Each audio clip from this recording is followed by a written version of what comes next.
Sudah lama Ambalat menjadi sengketa antara Indonesia dan Malaysia. Sengketa ini terjadi karena adanya klaim tumpang tindih atas penguasaan wilayah di antara dua negara serumpun ini. Saling klaim disebabkan adanya perbedaan kepentingan dan pandangan belum rampungnya masalah batas-batas wilayah kelautan kedua negara.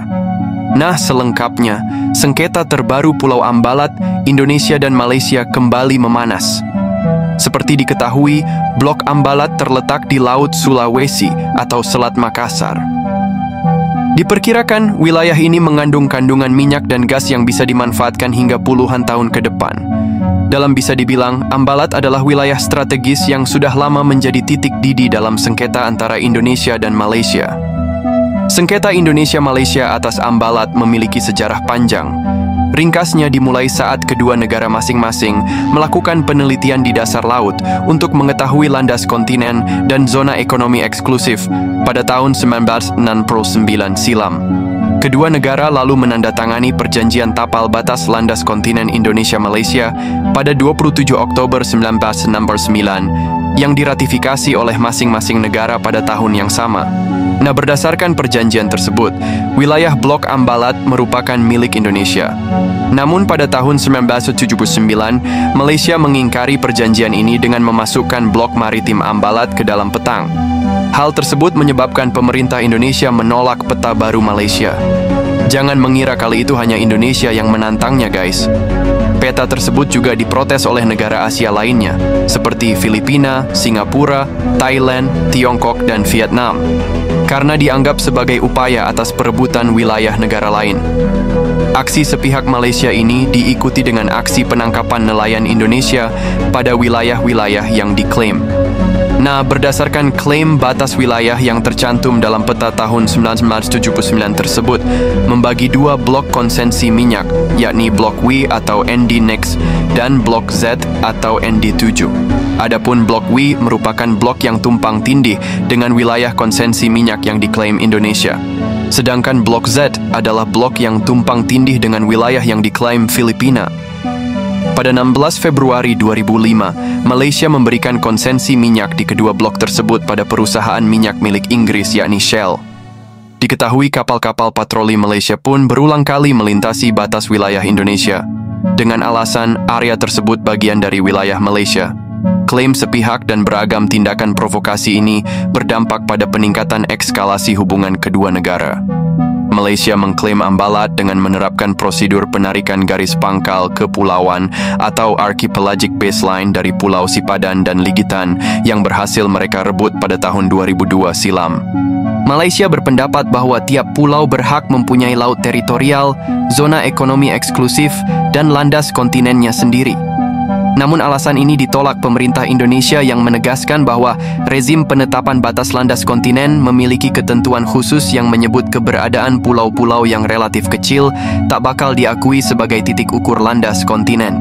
Selain itu, karena Malaysia adalah negara pantai atau coastal state, bukan negara kepulauan atau archipelagic state, sehingga tak bisa menarik garis pangkal dari Pulau Sipadan dan Ligitan. Selain Malaysia tersebut bertentangan dengan Konvensi Perserikatan Bangsa-Bangsa tentang Hukum Laut atau United Nations Convention on the Law of the Sea atau UNCLOS 1942 yang sama-sama diratifikasi oleh Indonesia dan Malaysia. Berdasarkan konvensi ini, Ambalat diakui sebagai wilayah Indonesia. Dalam sebuah langkah yang menggemparkan dunia, akhirnya Indonesia mampu membuktikan bahwa wilayah yang dipertengkarkan ini adalah miliknya. Keberanian pasukan Indonesia untuk bergerak tanpa ragu dan dengan kekuatan penuh menunjukkan bahwa kedaulatan negara ini tak bisa ditawar-tawar. Ambalat yang selama ini diperebutkan, kini menjadi bukti nyata bahwa Indonesia siap mempertahankan wilayahnya sampai di titik darah penghabisan. Pasukan marinir Indonesia dengan sikap profesionalnya selalu berjaga dengan semangat patriotis. Mereka sadar bahwa Ambalat adalah simbol dari harga diri bangsa yang tak bisa dipermainkan begitu saja. Padahal perjanjian tanpa batas landas kontinen Indonesia-Malaysia sudah disepakati. Tentu sebelum ada kata sepakat, semua telah ditinjau oleh pemerintah pada masanya. Nyatanya kekuatan militer yang menjadi andalan Indonesia di garda terdepan. Secara diplomatis, Indonesia pun selalu menegaskan posisinya di berbagai forum internasional.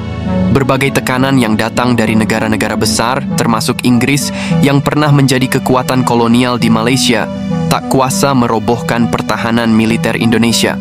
Malah, gertakan tersebut dipandang sebagai angin lalu semata. Namun demikian, sikap hati-hati dan waspada tetap selalu terjaga. Kita tahu bahwa Malaysia terus mengeluarkan klaim dan mencoba memperkuat posisinya, walaupun Indonesia selalu menunjukkan sikap tak gentar. Sebab Indonesia tak hanya mengandalkan senjata, tetapi juga kebijakan politik luar negeri yang strategis berujung cerdas. Pemerintah juga sudah membangun fondasi aliansi yang kuat dengan negara-negara sahabat dan mendukung penuh hak Indonesia atas ambalat yang tiada nanti dicungkil-cungkil oleh Malaysia. Dunia internasional pun menyadari bahwa klaim sepihak Malaysia tak pernah digubris oleh negara-negara besar. Keberhasilan ini tak semata-mata kemenangan militer, tetapi juga kemenangan diplomatik yang mengukuhkan posisi Indonesia di peta dunia. Kini ambalat pun menjadi simbol dari kebangkitan nasional yang menegaskan bahwa kedaulatan negara ini tak akan pernah dirobohkan oleh negara-negara pun. Gertakan dari Inggris yang seperti Mimin katakan sebelumnya, selama ini mendukung klaim Malaysia, ternyata tak lebih dari sekedar desas-desus. Dalam kondisi yang didih, Inggris berupaya mempengaruhi keputusan politik di Indonesia, namun hal tersebut tak pernah berhasil.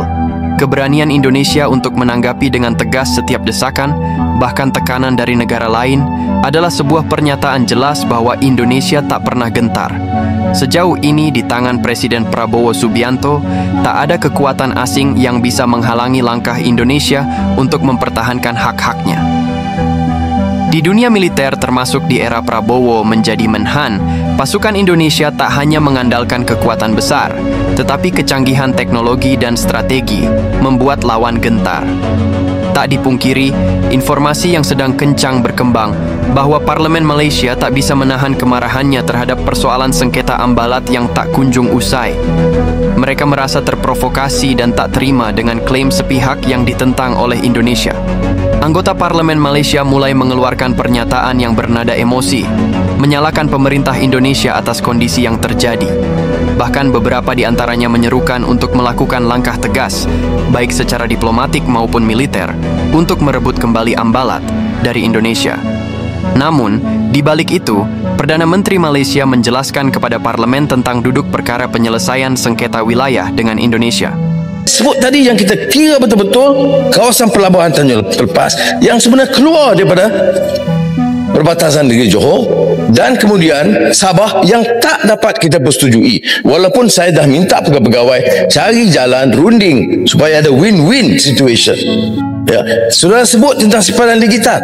Sipadan digital itu tengok rekod yang pergi runding dengan Presiden Soeharto itu saya sebagai Timbalan Perdana Menteri untuk memberikan mengambil keputusan dipersetujui oleh Presiden Soeharto untuk bawa sipadan digital.